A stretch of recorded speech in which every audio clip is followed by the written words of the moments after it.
don't get married to this, right? There's more to life than this. This ain't gonna last forever. We don't know when. We don't know when I'm gonna stop writing songs. We don't know when I'm gonna stop producing. We don't know, you know what I'm saying? And so don't allow this to be the only thing that you rely on, because this ain't the only thing I'm relying on. You get what I'm saying? And so because of that, that gave us all, in whatever, to whatever degree, it gave us the mindset of like, okay, there are other things that you can do, right? That will allow you to be successful outside of music, outside of recording records, right? And so I'm literally living that out now.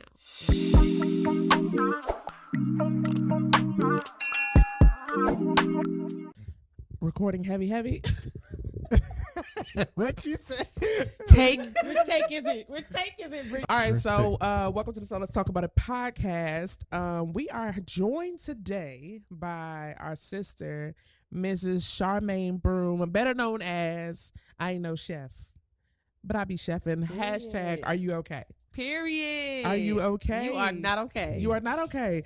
So Charmaine, I'm gonna let you do your whole intro and all that stuff like that. But we always want to make sure that we pay homage and honor the people that we feature on our show, are individuals that are doing some incredibly dope stuff as entrepreneurs, as business people, as wives, as husbands, as dads, as mothers, all the things. Yes. But it's people in our life in particular that we want to make sure that we highlight, because we believe that sometimes it could be a little underrepresented in being seen for what it is that you do and the greatness that you possess. So we want to thank you for joining us on the show, so that we can highlight all the dope stuff that you've done and are doing. Man, thank y'all. I appreciate it. That means the world to me. But do y'all know how dope y'all are? Like, y'all are like moguls in the making, bruh. That's hilarious. It's amazing. I receive it, We are chilling. From your we mouth receive to it, God's though. ears. Right, Exactly. we receive it. Come on, Holy Spirit. Exactly. But no, I'm honored to be here. Thank y'all. I appreciate it. Yeah, well, let's go ahead and get this thing started. I know, Malk, I see your mouth already. Oh. What? I ain't got nothing to say. No, I think we should start from the very beginning. Like talk to us about your upbringing, where you came from, and then we go from there. Honestly. Okay. So I am from Chesapeake, Virginia, which is better known as the Tidewater area of Virginia, Hampton Roads.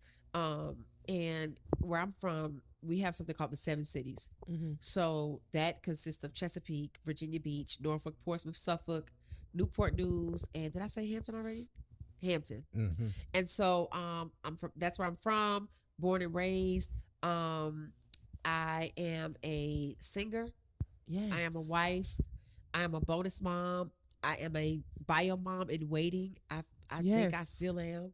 Because baby, this journey is difficult. Can we talk about it? We can definitely talk about it. This journey is difficult. But I am a bio mom in waiting. I'm still trusting and believing that God's promise is going to be fulfilled. And I'm a blended family enthusiast, right? And so now I'm a chef. Well, I'm not a chef, but I be chefing, right? Right, because she was formerly known as the Singing Fool. I so was. If you don't, if you are new to Charmaine Broome and I ain't no chef, but I be chefing, you may know her as. You might know me as the Singing Fool. You might know me as, but no. So born and raised in Chesapeake, and I went to the University of New Haven in West Haven, Connecticut, and I studied music business. Okay, but I hate school. Okay. Still to this day, I hated school. Now I want to go back to school, but the only reason I want to go back to school is because I want to pledge AKA. That's just it, right? I be thinking about that. Them graduate chapters. Like, you gotta go to school though.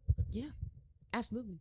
Now, if I could pay my way in, you hear me? I definitely would. If you're an AKA on here and you know how we can get in without having to do all the things, because my family is first fan. Mine too. My mom was an AKA. My mom and I started to pledge, but then there were some really crazy things that they were trying to get us to do, and I was like, "Baby, I ain't doing that." See, that's my thing. If you pledge and the hazing stuff, I don't think I would have last. I'm not doing that. I wouldn't have last. And then it's like they can't really tell you what they be doing, like when they cross. You know what I'm saying? They can't really let you know what you're in for. They can't. But I told my mama.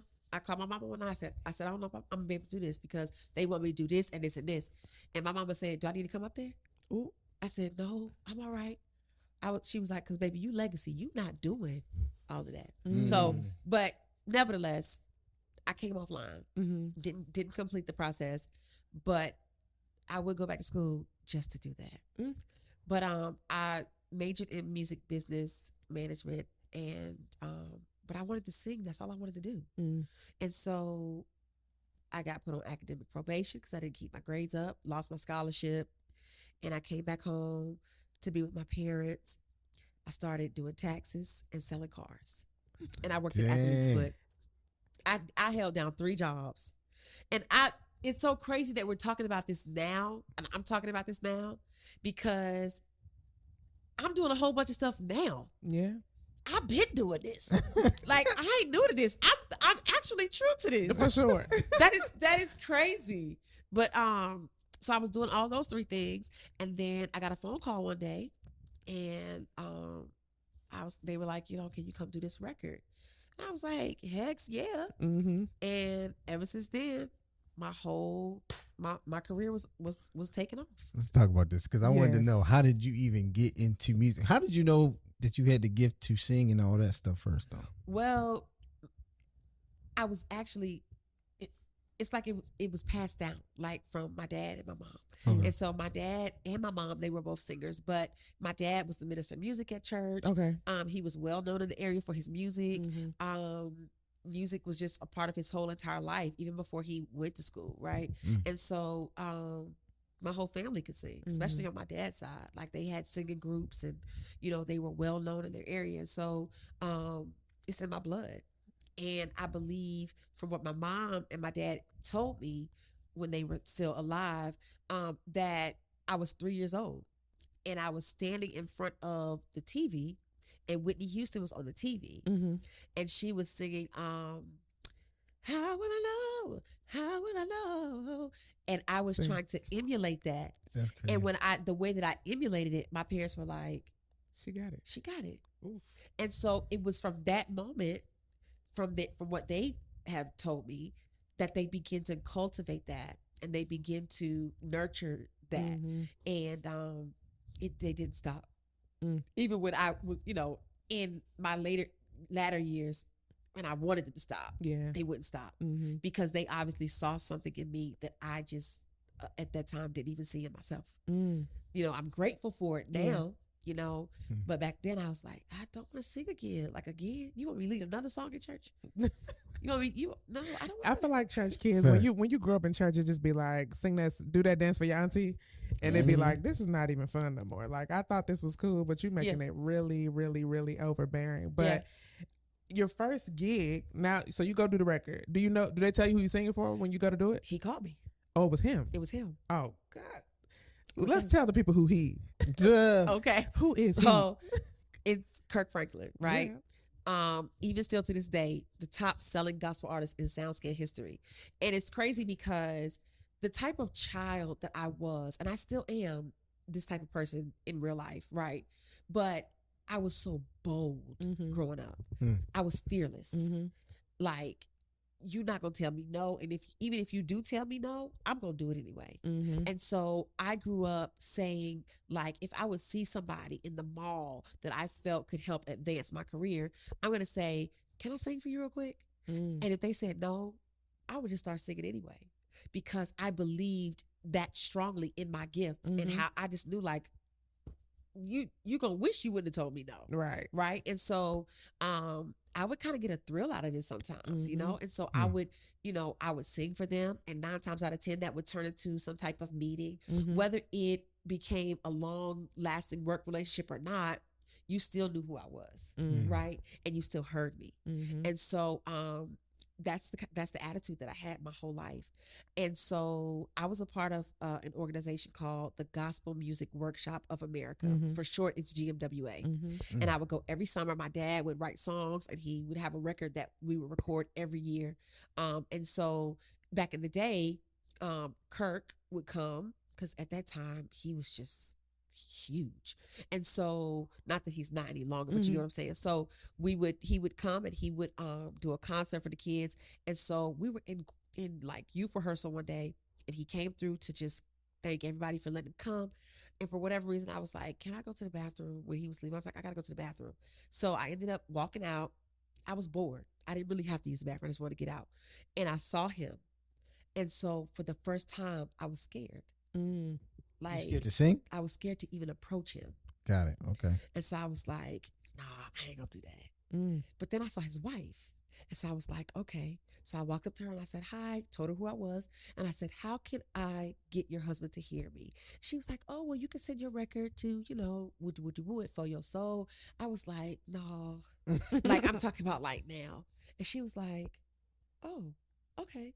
Well, just follow me around, and then I'll introduce you. And I ended up singing for him. And that was it. He was like, where are your parents? I need to talk to them now. How old were you? I was 14. What? He was like, I need to talk to them right now. And so talked to my parents, and we tried for years to just work together. I think the first major project he approached me to do was Kingdom Come. I don't know if you remember that movie. It was a long time ago. That didn't work out. But I say all that to say there were so many attempts, but we kept in touch over the years. He even spoke at my high school graduation or baccalaureate. And then one day he called me and he was just like, would you mind doing a record with me? Crazy. I was like, would I mind? Are you nuts? What? Like, if I would have been saying back then, are you okay? I would have been like, are you okay? You are not okay. But no, yeah. So, and that's how it happened. And the rest is literally history. The rest is literally history. Did you know, like, was you trying to be a gospel artist though around that time, or you were just singing to sing? I was trying to be an artist, but I think I was more so trying to be an artist because that's what my parents wanted me to do, especially my dad, right? Growing up with my father, who was my father, there was a lot of pressure with that, right? Because I felt pressure to walk in his shoes. I felt pressure to do what he did, right? And so that's how he groomed me. And so I felt like I didn't really have any other choice. So I was just going to make it do what it do the best way I could. But in all actuality, I just wanted to sing, you know? So I didn't even go into that situation hoping that Kirk would sign me as an artist. I went into that situation as I was very open with being a part of a collective project, right? Yeah. And I was excited. That's all it was about for me and always has been. So you were with Kirk for how long? Well, technically, before the pandemic hit, actively working for 15 years. That is a 15 long year, time. 15-year career. 15-year career and some of the best 15 years of my life. I mean, because that's when when I met you, you were, I just was like, I told your husband, don't mess this up. You know what I'm saying? You like, did? yes, because Wow. what? Not off no cloud vibes. But I get it. Bro, like this is lit. That's you know what I'm crazy. saying? This is somebody who's on path. Because I think sometimes when you get in relationships with people and you're kind of in your thing already, Yeah, it's being partnered with somebody who has the same level of drive. Because your husband's a musician as well, absolutely. and he's on the road, he's on tour, he's Genius. playing for some incredible best to artists do as it. well. So it's like, can I be with somebody that doesn't match the same level, or how does that Right. work? Where it's like, you already got your own thing, you're not looking for me, looking to me to Right. put you on nothing. Like Right. it's Right. like y'all were equally yoked from that. Like, Right. we was listening to a podcast earlier, and it's like sometimes people take equally yoked and they only attach it to spirituality or like Facts. religion. Like, Facts. if you're a Christian, then you can't be Right. with an atheist, or you can't be with a Muslim. Right. But it's like, Right. it's also in like work ethic, Exactly. drive, And mindset, all of mentality, that. all those type Yeah. of things like that. And so, I tell him for sure, like, hey, all right now. Don't mess that up. 'Cause That's it funny. just That's looks funny. look like it's gonna be good. It No, looks like it's just- gonna made work. sense. Right. You know what I mean? It Yeah. looks like it makes sense. And y'all been together how long now? Golly. Well, we've been technically together for about 10 years, but we've been together, right, for about 13 years. We all have those. We had a long know. relationship. We're Yeah. coming up on 10 years together Definitely. Yeah. in March. Yeah. Yeah. How do you keep that gig for 15 years? Like, Dude, honestly, like, I feel like you made a career. 100% of it, let me just say this, 90% of it has to do with your attitude. Mm. It has to do with your willingness to adjust and adapt. It has to do with your humility, right? It has to do with how you carry yourself, right? And how you treat others. 10% of it is your gift. Yeah. Right? Your gift doesn't keep you there, right? It What only keeps make you room. there is your attitude. Mm. What keeps you there is you being humble. You know what I'm saying? And Yeah. so I really think that's what kept me there. And also too, like, Kirk spoiled us. You know what I'm saying? Like, he spoiled the heck out of us. So He's it's the like, GOAT. bro, I ain't trying to go nowhere. Yeah. I Right. ain't trying to go nowhere. So you know you what I'm trying saying? to stay on the team. Yeah. I'm trying to stay until the wheels fall off. You know what I'm saying? Because that, to me, it's a gig of life. Nah, for Especially sure. where gospel and Christian music is concerned. Yeah. Yeah. It's the gig of life. Who's bigger than him? You know what I'm saying? So I think my question with that is like, he's been ever changing. You know, still. what was your first record? Hero, Hero. Ooh, which is my favorite. you Record. are my hero. You came You to say came that. to save the day. Hero. Wow. So from Hero Yes. to your most recent, you were on the last record too, What was the last record? It's been so many. right? Jesus. You know it. Yeah, it's not Losing My Religion because no, that no. was It's Oh. it's the one after Losing My Love Religion. Theory. Love Theory. Is that the name? I Long don't know. Live Love. Was Yes. it Love Theory? Long Live Love. Yes, that, ooh, Yes. that one was good to me. You hear me? Yeah.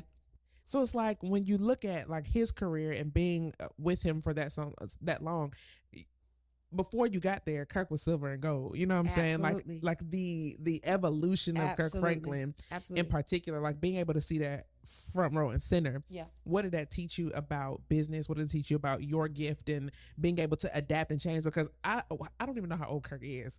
Kirk don't look however old he He is. sure don't. He don't sound how old he is Right. because his sound has changed with the times. Right. He not still doing silver and gold records. You know what I'm saying? Right. He's not still doing hero records. Right. He fits in each. Yeah. How long has he been in the industry? 30, 40 I don't years? even know. 40 years. I don't You know know what I'm saying? either. Let's say It's at been a least 30 long years, but it's time. like music has changed so much throughout that Yes. time. Yes. So what did you learn, like having that front row seat of adaptability and like changing with the seasons, changing with time so that you can remain relevant? Because everybody still to this day, Yeah. no Kirk Franklin. Yeah, absolutely. I think honestly, I'm physically living out what I learned, right? And what I mean by that is one of the biggest things that I've learned, and it's what he has taught us forever, was don't get married to this, right? There's more to life than this. This ain't gonna last forever. We don't know when. We don't know when I'm gonna stop writing songs. We don't know when I'm gonna stop producing. We don't know, you know what I'm saying? And so don't allow this to be the only thing that you rely on because this ain't the only thing I'm relying on. You get what I'm saying? And so because of that, that gave us all in whatever, to whatever degree, it gave us the mindset of like, okay, there are other things that you can do, right? That will allow you to be successful outside of music, outside of recording records, right? And so I'm literally living that out now. Do you feel like having a leader like that tells you this is good, I got you for good, I got you for life, Right. but this is not all you are? What do you feel like that does for the psychology of somebody? Because essentially you're still, even though you work for him, you're still an entrepreneur. So what do you think that does for the entrepreneurial mindset to not feel, I'm with this to the wheels fall off. We ain't got to change nothing. If Literally. we don't have to, let's not. Right. But what does that do to the psychology of feeling okay with if I decide to shift? Well, see, for me, I think I would be able to better answer that question if I was already an entrepreneur when he did that. I think that him saying what he said was what sparked the entrepreneurial mindset in me, right? And my mental wheels begin to start turning even in that moment to think of, okay, well, what else could I do? You get what I'm saying? So for me, honestly, it saved me because it's like it automatically took me out of a mindset of what I was so comfortable in already. Right. Before he said that, I didn't really see myself doing anything else, right? I couldn't see past that. Yeah, that was forever. But but until he said that, it was like, okay, so not only have you hired me to do a job, and not only have you taking me on to walk your journey with you, but you're also teaching me right outside of music. No gatekeeping. Something that's got no gatekeeping. And to me, it just really made me wonder, like, dude, you gotta be one of one, because I don't know anybody else who's in our field, any other colleague that I may have that may be working for another artist. We've never ever had those types of conversations. The conversations have always been, y'all get ready to go on tour too? Okay, when y'all date start? Or y'all working on something, you know, what y'all working on? It's never been, it was never on some like, what else you gonna be doing while you at home? Never was able to have conversations with anybody else like that, in any other, that was working with any other artist. Wow. Which proved to me they're not talking to them like that. They're not talking to them like that. So, you know, for sure it was a blessing, but I wouldn't even be able to answer that question if I was already an entrepreneur when he said that. Why do you think they do that though? Why do you think they don't kind of share that, like, this is not the end all be all, like learn another skill? Why do you think other artists don't do that? You know, I don't know. You know, maybe some just don't know, or they don't think about it at that time because they're just on such a high, and they may feel like they're not able to see past where they are in that moment. You know what I'm saying? And I don't know. But I think lose touch of reality too sometimes. Probably. Yeah, we've talked about this too on the show, and I mean, just in personal conversations, that when you're in a space where you are with people, you do know to some extent, whether people want to admit it or not, and maybe I shouldn't admit it on a podcast, but whether you want to admit it or not, there is a part of you that knows that if you give people that level of freedom, that there's a possibility they can leave you. Now that's possible prematurely. Too. That's possible too. For what you consider premature. But that would all have to do with their level of insecurity. For sure. You know what I'm saying? And so, you know, obviously Kirk is definitely secure enough to even come to us. And I'm not even trying to be funny, you know, for people who may be watching this podcast. There are people who have their favorite. Kirk has gone through several rounds of singers, right? And I do believe that we, the group that I was a part of and still am a part of, technically, we've been the longest standing singers that he's had, right? But I believe that there are people who have their favorite, right? During whatever time, you know, people were there. But from what I can say, from the team that I've come from, I've seen nothing but straight security in him. Like he's not insecure when it comes to a lot of things. And so I feel like that's what made it so easy for him to even say that. But there probably may have been a little bit of, you know, I'm sure that they might not leave me now. You know what I'm saying? But there was still sincerity in what he said and genuineness in what he said at that time. You know, so I don't know, but I'm grateful. No, for sure. Facts. I think that's just a strong leadership quality, because it was something that I had to actually shift to as a leader and somebody in business. Like there was a period of time where I'm like, why are you even talking about anything that's not this? Yeah. You know what I'm saying? Don't talk to me about nothing else, because what I understand is I've been able to be successful in an area, and what I'm actually trying to do is show you how to be successful in that area, not realizing that things shift for all people. Yeah. And so what might have been something that you love today, you might not love tomorrow. Yep. And am I willing to, I got to a point this past year, right before the year was over, where I was kind of telling people like, yo, this ain't all you are good at. I actually had a conversation with somebody, literally told them, don't do this because I believe that the value that you have is greater than what you're trying to build. And if you keep building this, you will never get to where you're trying to get to, because you're confining it. Yes. You're confining your gift that's so much bigger into this box. Yes. And it's literally business, financial suicide for me to tell you this. Yes. Because that impacts my income if I tell you that. Yeah. And if you choose to listen to what I'm saying, that impacts my income, my income, all that kind of stuff like that. But I felt like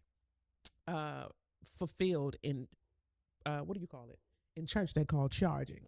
Okay. I felt fulfilled in charging you to go out into the waters to pursue what makes you feel good, even if it doesn't benefit me. Absolutely. And I think, like I said, I think that's just such a huge thing, because in a space of leadership, the truth is that, well, I can empower them so much that they can actually go and lead me. And I remember we were watching Isaac Caree on Tank's podcast. Okay. He was saying that y'all had a show one night and Kirk was like, bro, you have the #1 record in the industry right now and you out here doing backgrounds for me.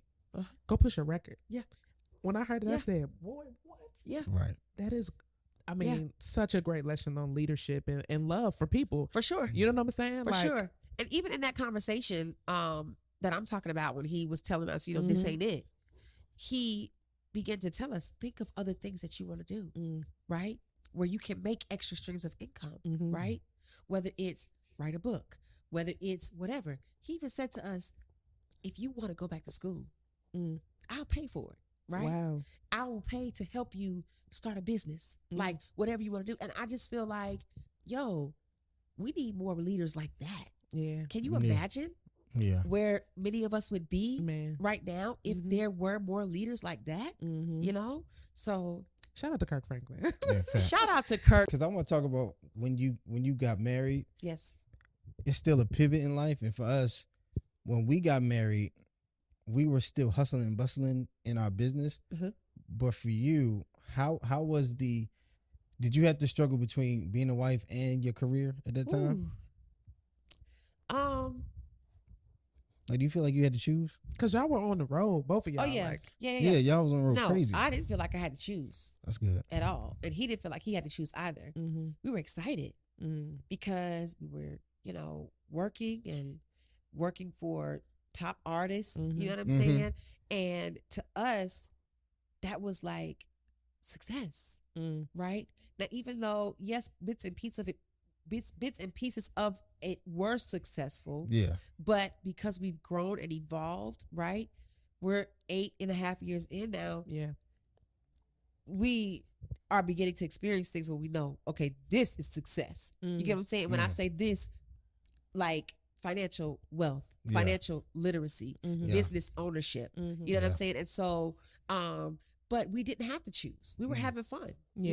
I think things got really weird for me in my workspace once we started to try to have a baby. Okay. Because I felt like if I'm on the road a lot and we trying to get pregnant, I'm not home enough for us to even have sex. You know what I'm saying? Like, and I would be so frustrated because I could be on the road and I'm experiencing things in my body where I know I'm fertile and we can't even get to each other for the sperm to meet the egg. Women know this when y'all are fertile? Absolutely. How do y'all know this? Ovulation phase.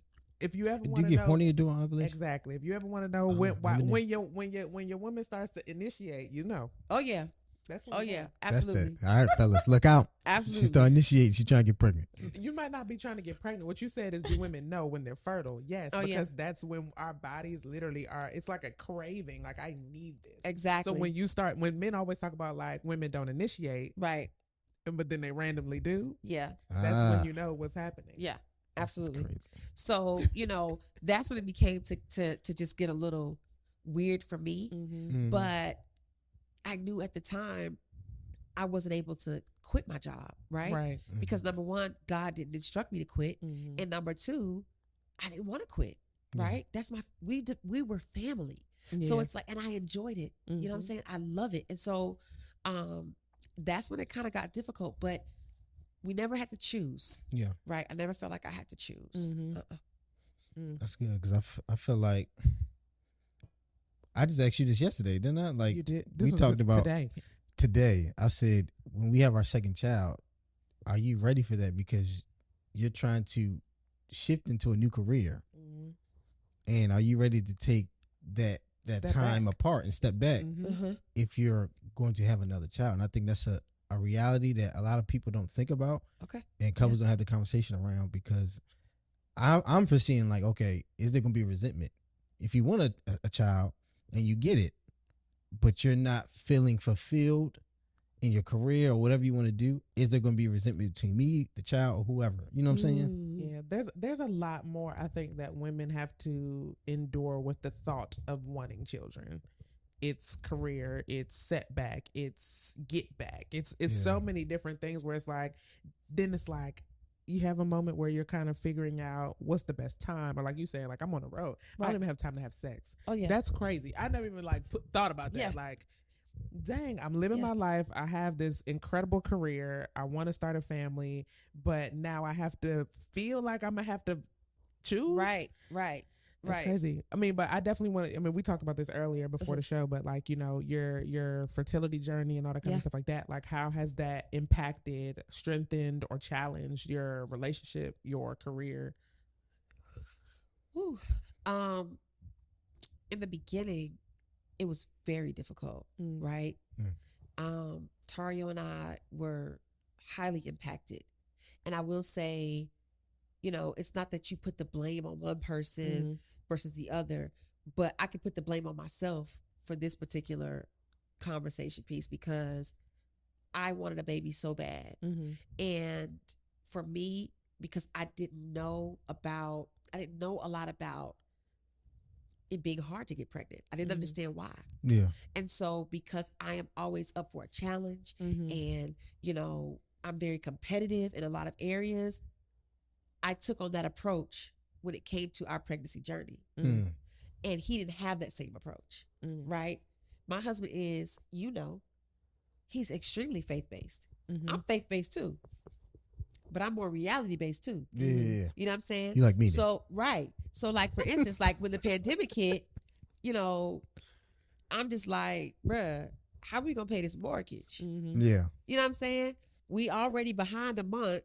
Yes, we have COVID. You know, they're putting things in place where people can go into forbearance or then you know presenting options or whatever. But because I'm afraid of the unknown and I don't know what these options are gonna look like, I need to see everything in order to be comfortable. He ain't like that, right? Tario, I remember one time I was like, babe, what are we gonna do about paying this mortgage? Like we done started dipping in these savings. You know what I'm saying? He's just like, I don't know, but I'm getting ready to go to the gym. And after you get back home, and I'm just like, he like, I'm a faithful tither. Bruh, that's his thing. I pay tithes, so I don't know. And see me, I struggled paying tithes for years. I didn't really start being faithful in paying my tithes until this year. Oh, no, I'm sorry, until last year. I'm thinking like it's 2022. Something I'm trying to grow in.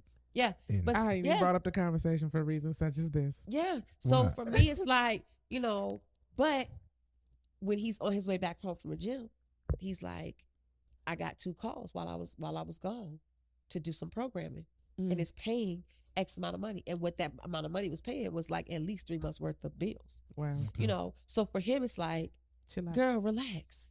You know, but for me, I'll just be like, no. So I mean, when we were trying to get pregnant, it's like every time I saw that joke, I'm like, take your pants off. You know what I'm saying? Like, let's go. You know, I'm ready. You ready? Let's go. You know, and so, but it began to be a thing for him. It's like, is this all I'm good for? And I ain't about to start crying. It's okay.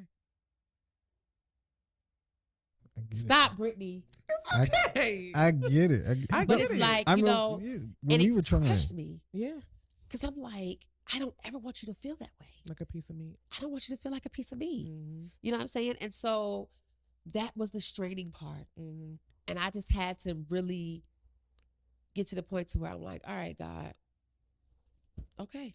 You know, if you're going to do it, you're going to do it. Yeah. And then we did the IVF gift, won the IVF, the round of IVF, but we still haven't done it because he doesn't believe in it.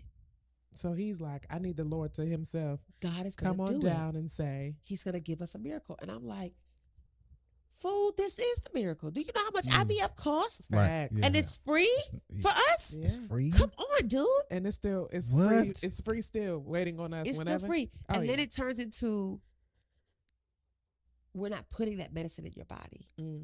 I need my wife. Yeah. I don't need you getting sick. I don't need you, you know, catching some type of disease years down the road, all because it's connected to these shots that we're going to be doing. Like, we're not doing that. And so it was very stressful. But now it's just like, okay, whatever happens, happens. You know what I'm saying? Well, we still believe God. We do. Fact. We do. You we know, do. We had to in get to that. agreement. Honestly, we had to get to that point though in order to have Kaden. Like literally, Oh, yeah. Okay. we were It's trying bad. Yes. for a long It's bad. time, Yes. and I felt pressured You know what I'm saying? Okay. Was it really precious? It was.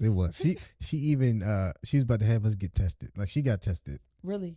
Oh yes. for eggs. I did like what did you say? What was it for? It was for fertility or for eggs? Yeah. I don't know what it was. Yeah. Something. Yes, it was some. They do like the dye test Yeah. where they Mhm. I don't remember what it does, but it's like some dye test where they check to see. Oh, it's for your fallopian tubes to see if when like does it go? Yeah. You know what I'm saying? I don't know. It's called H.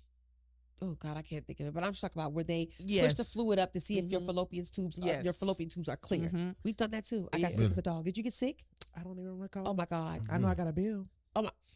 First of all, and you know I'm hot. I got a bill Listen, too you that know I ain't me. paid, and I've never paid it. We'll never Tuesday. pay it. What? Listen, when I saw that bill, I said, first of all, this is why I said, chill out. I'm good. I know I'm good. I know what I've been through in life. And I think, the other thing was like, What are and you we've tripping talked for? about this on the podcast before. But the other thing is like, being in a state where we got pregnant in college, and terminating a pregnancy because we wasn't ready for that. I never knew that. Oh yeah. Okay. So Yeah. terminating a pregnancy at what were we 20? We were 21? 21, something. And so for me, I thought I was being punished. Like, no, Dude. like, this is punishment. God We is thought we- pissed at yeah, me. we- I have felt that way before too. Mhm. Like this is not happening because of the things that I've done in my past. Yes. I've never gotten pregnant before. Before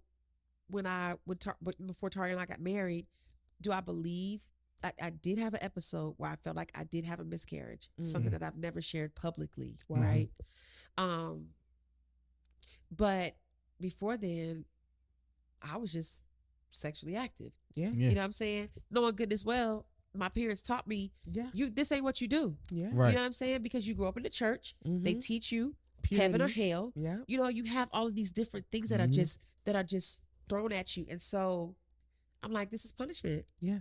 No, facts. I really felt that way for a long time. I get it. And even in that moment, I remember and you probably experienced the same thing, like every single month my cycle would come, I'm like, dude, this is crazy. Like I did all the good, like I understand that I was in my mess. Yes.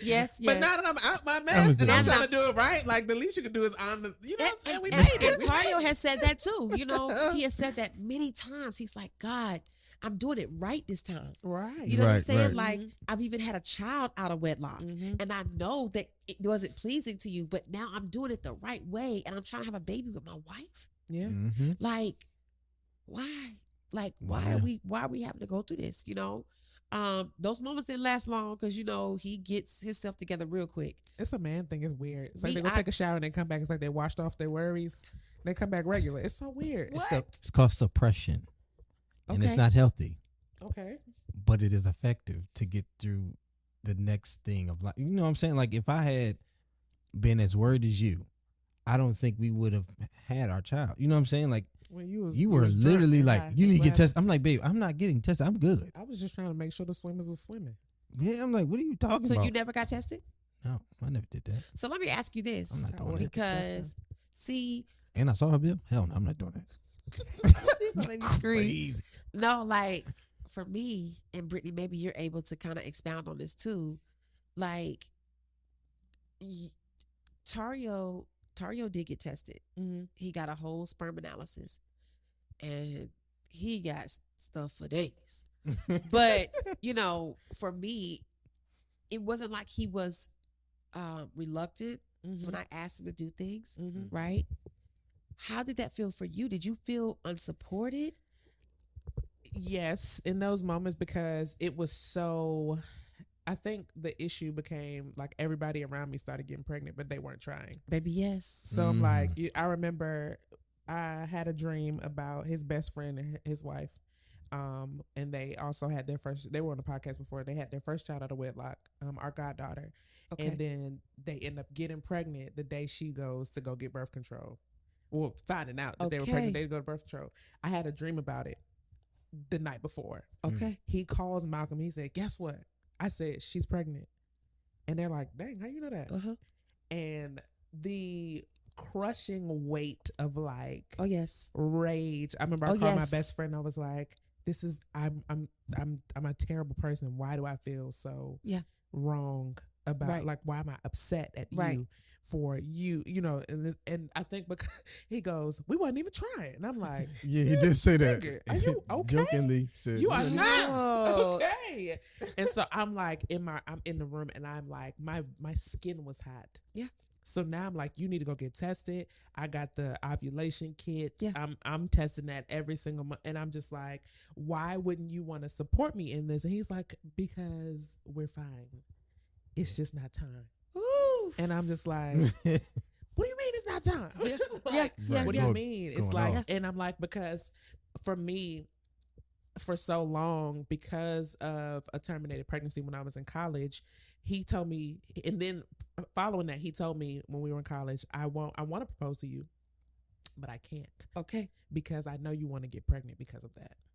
So I'm not Wow. willing to compromise your life at 22, 23, 24, 25, 26 when I know you haven't accomplished anything, Wow. literally. Wow. So why would I do that when I know you long for that? And so for 5 years, I suppressed that and acted like it was not a desire for me. So you think about all the times when we were getting married or we got engaged, and Tario loved telling somebody. Oh, yes, he does. Oh yeah, y'all about to knock that baby out, huh? And you remember, I always be like, no, y'all got that. Oh, you cool? No, we're good. Not us. We're good. Okay. And it was a coping didn't want it, mechanism yeah. up until Yes, ma'am. I met one of my friends. Her name is Kiana, and I told her about, I don't know why. You get those days when you kind of like be telling people stuff and be like, why did I just tell you that? Why would I tell you that? And Yeah. what? I don't even know you like that. Like, Yeah. you know what I'm saying? Yeah. I tell her all this stuff, and she was just like, how does that make you feel? I was like, I'm cool. Chill.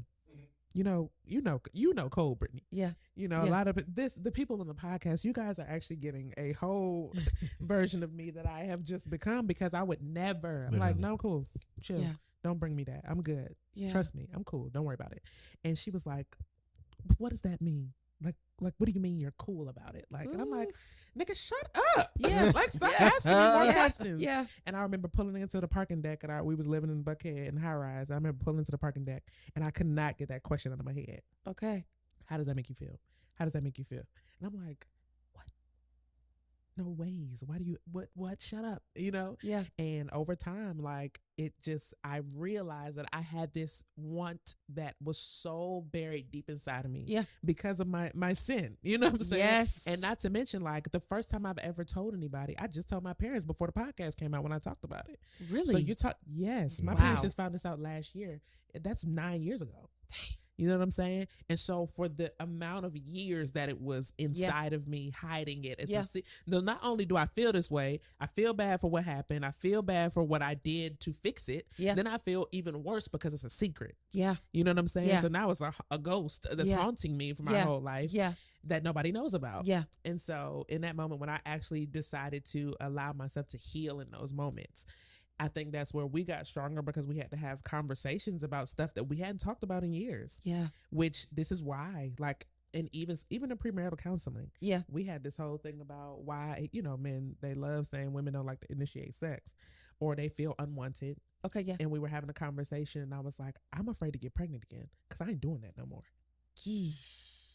So we need to make it to this jumping the broom, so that I can feel free and not so afraid of, the church. That's crazy. It was a wild time, and so, yeah, the support, it was like I wanted him to want it like I wanted it. Yeah. Which he did not want it, but it was like he didn't want it like I did. And, we're different. I didn't want it in the way in which you did. I think it's a woman thing, though. It's like and you could probably attest to this, like, you feel like I'm trying to figure out why this is just regular for other people who are not trying to do this. Absolutely.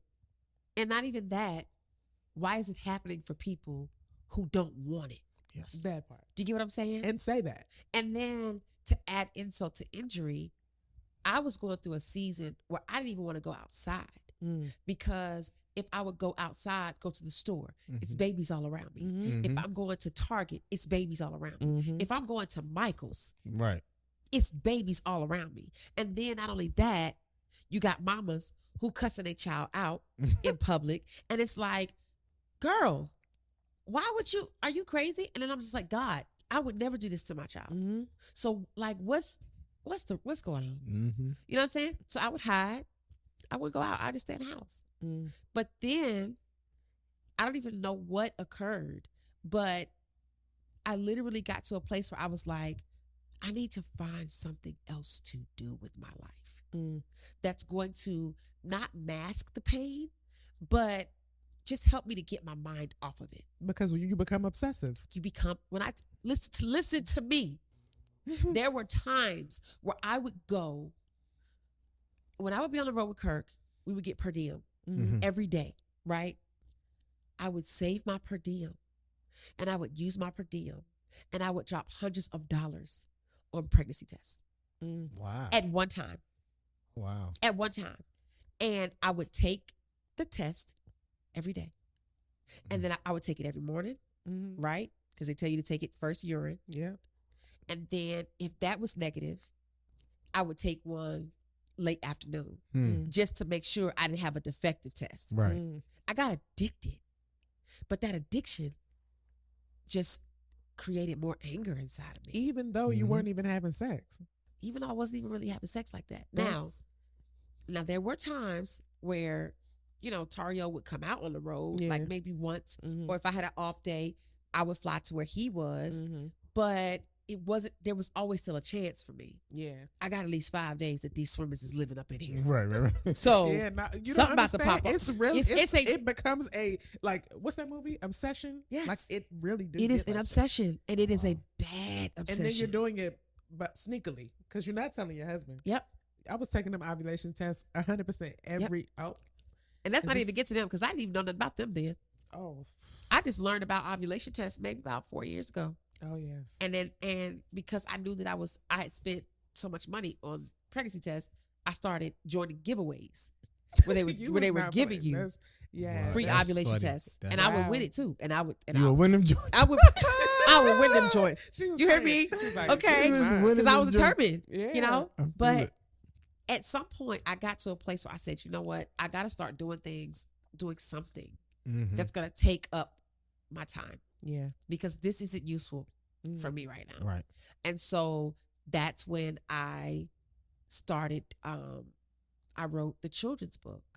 Right. Yes. And so she's also an author. We didn't even say that. I am an author. An author. Facts. I am an author. That's facts. And so I started with the first children's book. And that took up so much of my time that I didn't really have time to focus on getting pregnant. You know what I'm saying? And so, but in that was my first like jab at entrepreneurship, you know? And after I got a taste of that, I was like, okay, I could do this. Yeah, I was about to ask you, like, when did you know it was time to switch up your career path? Like, walk me through the story. How did you get into the children's book and then cooking and not having to, you know, go out on the road with Kirk and sing? Well, I've always cooked, right? I grew up watching my mom cook. My mom was just, and I know everybody say, "Oh, my mama can throw down." No. This is a real situation. Okay. I'm talking about my mama was that chick, and people would literally go crazy over her stuff. So it got to the point where my mom, saying this out loud, my mom was an entrepreneur. She was an entrepreneur. Wow. She was a flight attendant for 33 years, but on the weekends, my mama was cooking dinners because people were begging her to cook dinners, like whole dinners. And she would go to barbershops, sell her food. Then another barbershop would hear about it, and then they would ask her, "Can you cook for our barbershop?" Like, and it turned into a thing. And so I grew up watching her cook, and she taught me everything that I know. And so I would always cook, but I started in, I think 2000 and maybe 11, when Instagram like kind of got popular. I would just post pictures of my food. I wouldn't post the process, just the pictures. And I was doing that for years and years and years. But during the pandemic, we couldn't do nothing. So I was like, I'm not about to get depressed in this house. I'm about to find something to do. And I said, let me at least post the process of me cooking. Right. And that's how it started.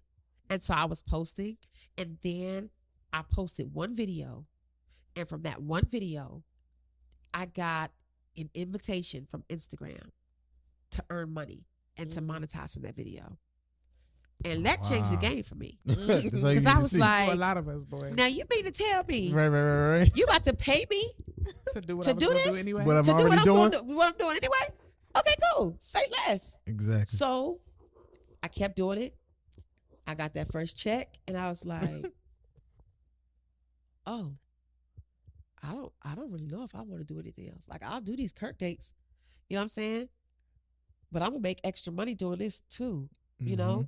And so that's when I really put my all into it, right? And I was cooking one day, and I was doing a video, and as I'm creating the content, I just said, I ain't no chef, but I be chefing. But in my mind, I was like, do y'all see this food? Y'all, Right. if you right. haven't, y'all need to go to her page for real, because I don't understand. them taco biscuits, Bruh. this is what, first thing, you was posting for a long time. I was. I got hit when I saw you post these taco biscuits, y'all. These taco biscuits, I literally went to the store because I love tacos. I will eat tacos every day. I love them. And taco biscuits is the combo you never knew you needed. Yeah. Because the way the biscuits with that taco on the inside. And that cheese. Bruh. So I'm sitting here like, so now I'm looking at the taco biscuit and I'm scrolling like, what the heck is going on? Yeah. Charmaine, what is she doing? And so now Charmaine didn't even know what she was doing. what is going on? She is cooking for real. Like, and because I successfully followed the process, I'm literally like, this video, y'all, is literally like 60 seconds. Yeah. And I'm trying to make a full blown meal out of this 60-second video. Yep. And when it came out and it was busting how it was busting, I said, okay, what else we got on here? Amazing. What else we got on here? Amazing. Like, y'all, I mean, she really cooked for real. And I love it. But it started with the chocolate bombs. It started with the chocolate bombs. And let me tell you about those chocolate bombs. Goes back to entrepreneurship. I'm gonna make some money. Now, my husband has told me, I don't want you working, you know, I got us, whatever. But for me, it was a different thing, because I'm like, I want my own money, right? And so I was like, let me try to figure out a way to help pull my weight, even though it ain't no weight, but it is a weight. Yeah. You know what I'm saying? So I started making chocolate bombs because my next door neighbor made them. And I asked her to teach me, and she showed me. And it wasn't until the following year that I took a stab at it. And I said, well, because I used to substitute teach when Kirk States were kind of, you know, down, I'll just sell them to the school. You know what I'm saying? I'll go and talk to the people that I used to work with, tell them, hey, I got chocolate bombs, and I'll sell them in my neighborhood. Never made it to the school or the neighborhood. I posted one time on Instagram, and it was a wrap. Wow. It was a wrap. That's and crazy. It turned into a full-fledged business. And that business is Aunt Mama Sweet Tooth, which was my mom's business that had been administratively dissolved because my mother's no longer here to keep the business up. Right. So I bought it, and I'm like, all right, cool. We're going to go with it. That's crazy. And it's still a business today. I'm still doing things from cocoa bombs to now it's turned into gourmet custom cookies. Y'all, the cookies go crazy. Y'all remember them cookies for Kaden's birthday?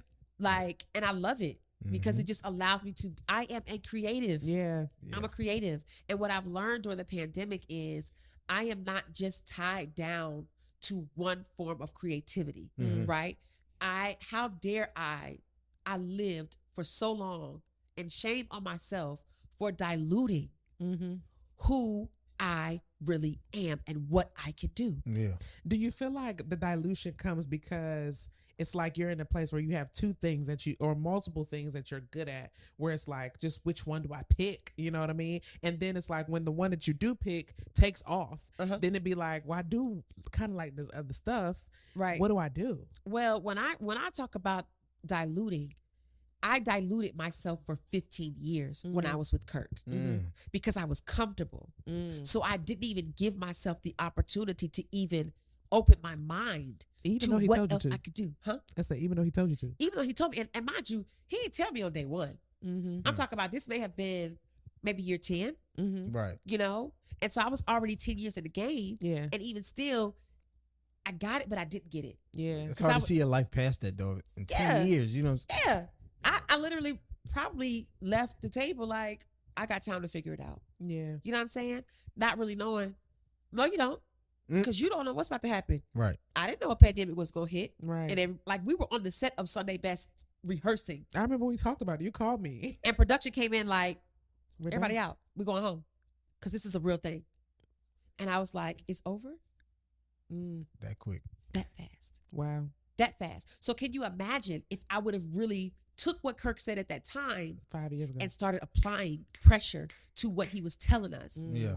I would have been more prepared, Yeah. right? Now, I don't regret not doing that because I do believe that God's timing is perfect, right? Yeah. But now that I know what I know, it's a wrap. Now I want it all. Mm-hmm. I want it all. So Cocoa Bombs turned into me posting more content for real. And that turned into a demand Yeah. from my audience. Crazy. I've developed an audience.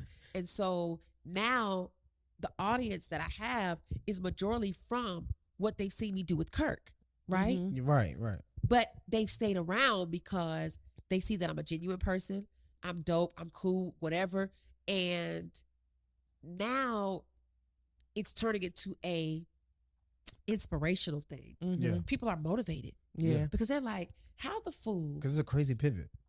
Crazy. Because I was just about to ask And you that. I don't even see it like that. Because Right. I No, called you it's and said the definitely a same crazy thing though. pivot. Like you were very pivotal in my transition in entrepreneurship last year. Really? Yes, because you were the Wow. only person that I knew at the time that was so left field.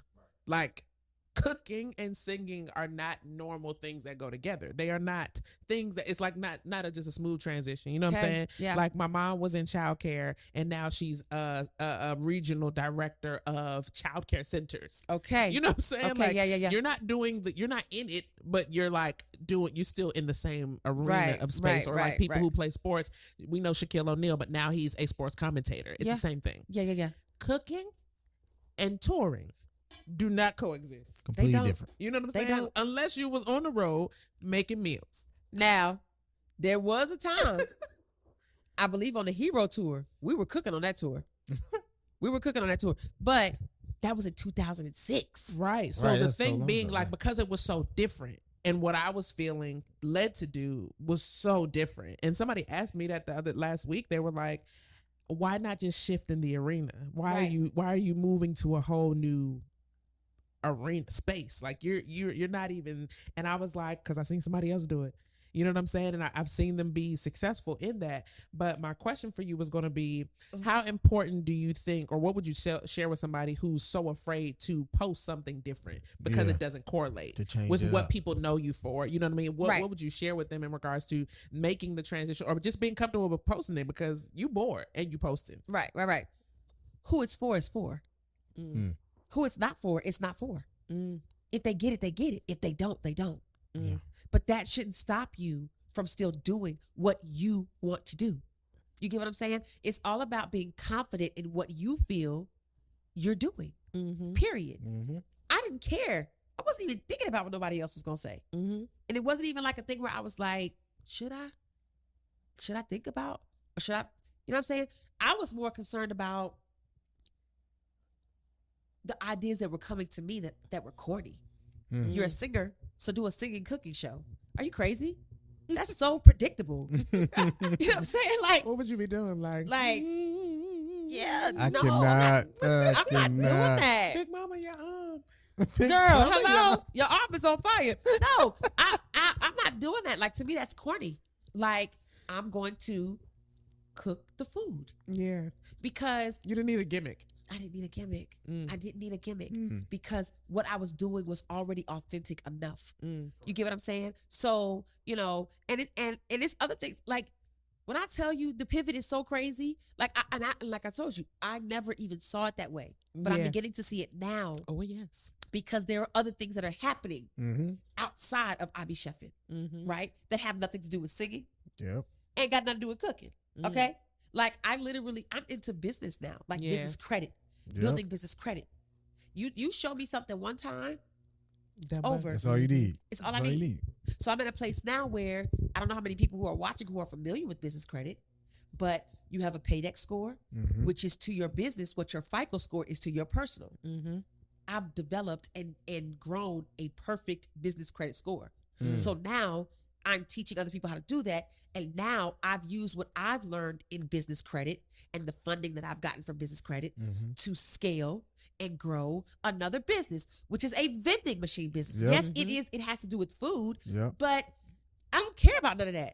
What do I care about? I care about being intentional, about creating legacy at this point. Even though I don't have Tario and I don't have a biological child together yet. Right. We still have kids. We have London and we have our nephew Tyler. Those kids look up to us. And it is our responsibility to make sure that everything that we do, it's going to benefit them in a positive way. You get what I'm saying? So yeah, I'm gonna get this vending machine business. Why? Because it ain't even about none of y'all. It's about showing them you ain't got to work for nobody if you don't want to. You can do what you want to do and work for yourself. And it's easier for you to work and grow a 6-figure business than it is to work for somebody else at a 6-figure job. That's real. When I do this vending machine stuff, I may work 4 hours out of the month. That's crazy. Out of the month. And it pays. And I do it when I want to. That's crazy. You could do the same thing. Right? So now, but now that's turned into, now I'm teaching teaching people how to do it. I'm a coach now. Like, it's just, I'm learning that the possibilities are endless. They are. And for me, I am not going to dummy down to just one, to feeling like I'm only good enough to do one thing, because that's not true. It's not true. For people who, my heart breaks for those who work a 9-to-5 and are stuck sitting behind a desk feeling like this is all to their life. It doesn't have to be that way. There are so many other gifts inside of you. Facts. And that's what I learned during the pandemic. Not only that, Kirk did the Map City tour. I didn't do that tour, right? God knew that I wasn't supposed to do that tour at that time. Did everything I was else. going to Because there were things that he knew that I needed to do. If I would have done that tour, I would have been home to be focused, to be able to be pushed and even challenged to say, Charmaine, you got to figure this out, girl. So you really got to lean on the Lord. I would be playing catch up this year. That's crazy. I was going to ask you, do you feel like it's easier to, do you think of sometimes like it's easier to go back to what I was doing? Yes. And not have to deal with all but this. that's what I called you. Building. That's what I called you. Know you. what I'm saying? No. That's because that's why Brittany called That's you. why I called that you. one time. No. Because I knew She was struggling with that. it was easier for me to do what I know than to move to where I feel like I need to, where I know I need to be. Not even feel like, because I had plenty of signs. And I feel like the same way, like how you feel about not getting that call for that tour. Yeah. Which would have been regular. Right. Very right? regular. And you would have been like, hell yeah. Like Probably. Absolutely. For me, I told Malcolm, when he called to talk about us not doing the tour, you was like, that's not what I thought this was. I was like, when he said, we're getting ready to go on tour. And in my mind, I was like, yeah, we about to get back on the road. You know what I'm saying? But when he said, things are going to be different this time, but just know that it's just this time, right? And so even with that, I was just like, all right, cool. Can you imagine where I would have been emotionally, mentally, if I wouldn't have written a children's book? Yeah. If I would have started already selling cocoa bombs and had success with this, had success with that, I would have been broken. Yeah. Because I would have been like, what do I do? Yeah, if Right. you start pivoting before then. Bro, do you know how long I've been waiting on this call? I've been waiting on this call for so long. And Right. you didn't tell me what I didn't think you were going to say. Right. But even in that, it was done in excellence. Yeah. Right. And so it made it easier for me to figure out the next thing. Yeah. You know what I'm saying? Even though it was hard, it still made it easier for me to say, you've been here before and you come out of it. You could do it again. God knows. You could do it again. He does. God knows. He do. Period. And I think sometimes when you're so used to doing something and you're good at it, it's been working for so long for you, way longer than for us. You know what I'm saying? 15 years is a long time to be doing the same thing in excellence. But I feel like God knows to the point. I mean, I don't feel like I know he knows. Right. But it's like you yourself, your rationale and realizing what he knows. It's like, I told Malcolm, I said, if the money from this business change that I've done now was moneying the way it used to money, I know I would not move towards what I know I need to do. Yeah. If I was if the money was going like it was going, yeah, and it was just a quick shift, and now we back at $100,000 a month, blah blah blah blah blah. Yeah. Yeah. What am I doing? Why would I be leaving that? Right. I felt like it had to be how it was. It couldn't do what it did, because I wouldn't be okay with just, this ain't what it's supposed to be for me. I got to do something different. And I'll never forget that day I was sitting right there, that exit right up the street. And I was sitting at the light, and something said, call Charmaine. I said, okay. What Pastor say today? The Holy Spirit will lead you. Yeah. Yeah. I said, okay. And I said, so when you started posting this cooking stuff, I remember that. How'd that go? I remember like, that. What was that about? Like, how do you do that when you know everybody knows you for singing? Everybody knows what you do. So, like, how do you just do something that's not that? I remember and that. She was like, I love music. I'm always love it. I'm not in love with it like I was, though. And it was crazy because the exact thing that you said, we had been on the phone for 45 seconds. The exact thing that you said was the exact thing I had just told him. Yep. And because of that, I was like, well, that'll do it. That'll do it. I walked in the house from the store and said, that'll do it. That'll do it. That'll do it. And let's be clear. When you were talking about, do you believe that it would just be so much easier for you to just go back and do what you used to do? Mm-hmm. It wouldn't be easier for me. It would not. Like, I think about it quite often. Like, whenever Kirk, it's crazy because just last week we were eating with him, me and Tario and Isaac, and we went to eat with him, and I was just looking at him, and I'm just like, man, what I'm gonna do when this man calls me to say he got a show or a tour? What you gonna do? What are you gonna do? And it's not that I couldn't do it, right? But it comes down to, am I gonna have time to do it? At this point, yeah. At this point, because I've opened myself up for God to do what God wants to do for real in my life. And there's no resistance any longer. And so because of that, if I make a decision that goes against where I know God is taking me, whew, that's hard. I mean, if it's meant to be, it'll be. Yeah. Right? But my focus, I see so much right now. Yeah. That it's just like, it's hard to go back to once you expanded your mind and your skill set and everything else. We call it popping a bubble. Yeah. When you're in a space for so long, I think it's with anything that you do for long extended periods of time. Yeah. Like you develop a visual from that perspective of space. For sure. And so it's like when you step on the outside of it, it's kind of hard to think about, especially when you create outside of it too. Right. To be like, but if I go back, what other things am I missing out on or limiting myself to doing? Whereas before you would look at like, this is it. This is the thing. This is the thing that gets me everywhere that I want to be. But when you step on the outside and your perspective shifts, right, it's like you start to think of what that thing provides, but what it also takes away from. Because at first it doesn't take away from anything. Right. It just provides. Right. All right, so the last section of the show. Okay. We got this thing called the comment section. Yeah. Okay. Where we reread a comment or a question that listeners have. Okay. That is based upon kind of the episode and what we talk about. So okay, I'm about to read it. Okay. It says, so I'm reaching out because I've been feeling stuck in my current career for quite some time now, and I'm really feeling the pull to pursue something I'm truly passionate about. But the idea of leaving behind the familiar and comfortable and taking on the financial and professional risk of starting over is honestly terrifying to me. They said, how can I identify the right opportunity for myself and make the leap to pursue it while also being practical and managing the risk involved in such a significant life pivot? Whew. It's a loaded question. It's loaded. It's super loaded. I don't know if this person is a believer or not, but our pastor's teaching about the code right now, right? Code. The cheat code. And the cheat code to that would be prayer, right? That would be the first thing, because that's going to set the tone for how you move forward, right? I think that if I could offer any more advice, it would be to still work your job, but in your extra time, you know, extra time meaning you may not be able to watch the football game this Sunday.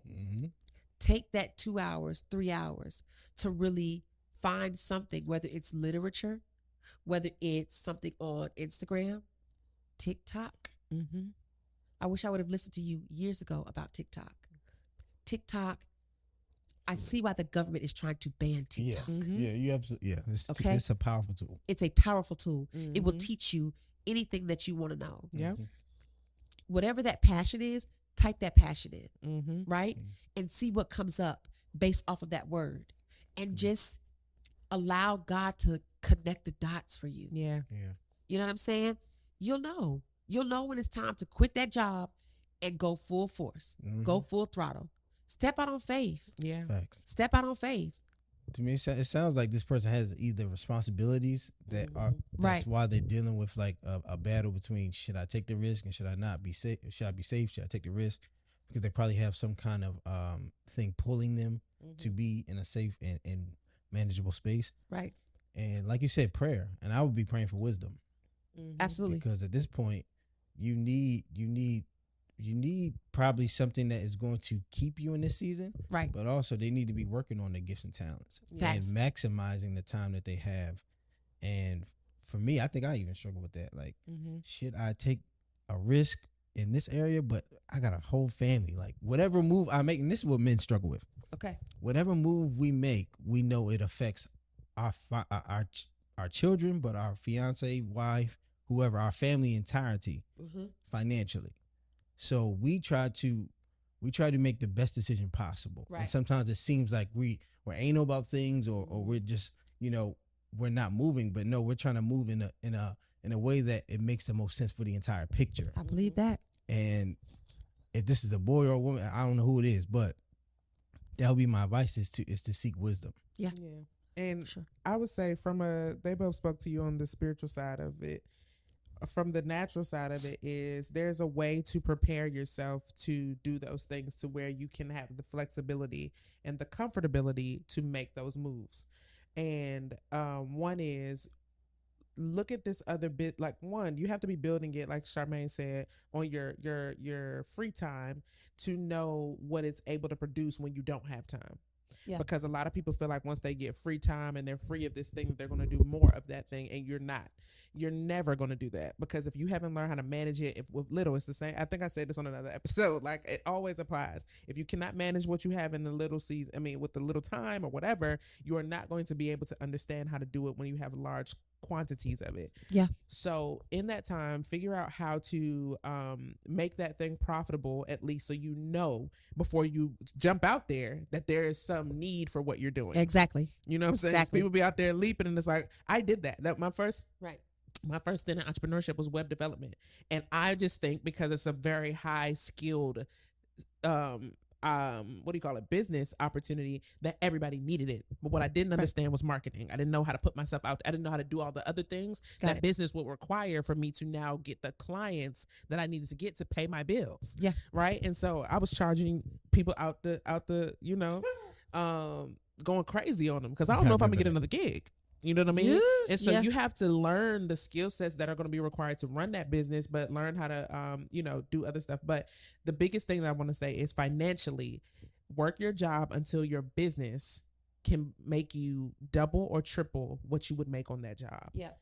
When you know that, you have the flexibility. And then when it starts to do that, because you obviously don't need that money because your job was doing just fine, because you don't need that money, put that money away so that you now have 6 to 12 months of living expenses where you never make another dollar from anything that you would not be putting your family or yourself into jeopardy. Jeopardy and harm's way or homelessness. You know what I'm saying? There's some, me and Malcolm, we have this running joke that there's some people, like, based off of what they do, like, if you tell me you do this, I know you're homeless. Because I'm screaming. Because like most people don't, steward well what you have now. If you're building a business and you have a job, steward your business money as it don't exist. Yeah. It doesn't Facts. exist, because that will put you a leg ahead to where you're not even really concerned about the things that you're concerned about. Risk and the thought about being terrified of that is simply because you don't know if that's going to be profitable, Right. and if it's going to be sustainable, if it is profitable. So if you go ahead and have that cushion, you can go experiment and know that things are still going to be taken Exactly. care of. So Exactly. steward well Yes, in this season. absolutely. And even while you're stewarding well, build business credit Oh yeah, that too. in the meantime. Learn how to leverage OPM. At the same time. Other Yes, people's learn how to money. leverage other people's money. At the same time, For sure. get into building business credit. But you need to steward well, because people be having business credit and they don't be knowing how to pay it Listen, back. people get Very funded true. and don't know how to pay it back. Okay, Very I've true. seen Some them. principles to learn. Yeah, some Exactly. principles to learn in that whole Exactly. thing. But My God. this has been a fully packed episode. Yeah. Oh yes. We touched on a lot of stuff in this one. Yeah, we did. This was dope. Yeah, so this is the part of the show where we ended with a life lesson based off of the things that we talked about, which were a plethora. What's your life lesson that you gathered from this? For me, I just, it's more of like an encouragement, Mhm. right? To let people know, please know, and please believe there is more to your life Mhm. than just one thing, Mhm. right? Yes, you are a person that may work one job, or you just may do one thing, but there's more to your life.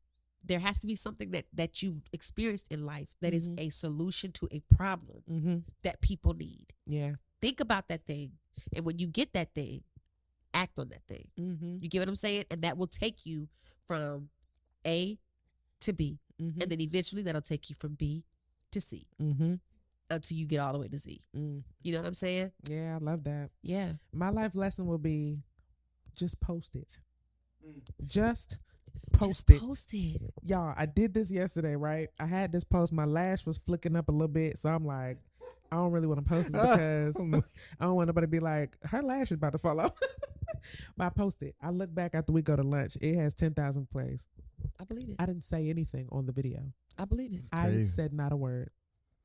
And I literally said to him, just post it. I literally wasn't going to post it because of my one little thing. And it didn't make sense, or it's not close to the brand. Just post it, because you don't know, from what Charmaine already said, you don't even know the demand of what people want from you, or would appreciate from you, or will go and hone in on and build your business until you just post it. So just post it. Facts. Yeah, I think my life lesson is pivoting doesn't mean failure. Mm-hmm. Because for me, I struggled with that at first. I'm thinking, like, if I pivot now, that means I'm quitting something. Mhm. It's not that you're quitting, you're growing. So That's good. That'll preach. that's what I learned. Oh, come That's on now. good. All right. Well, this has been another episode of So Let's Talk About It podcast. I am your co-host, Brittany Garrison. I'm your co-host, Malcolm Garrison.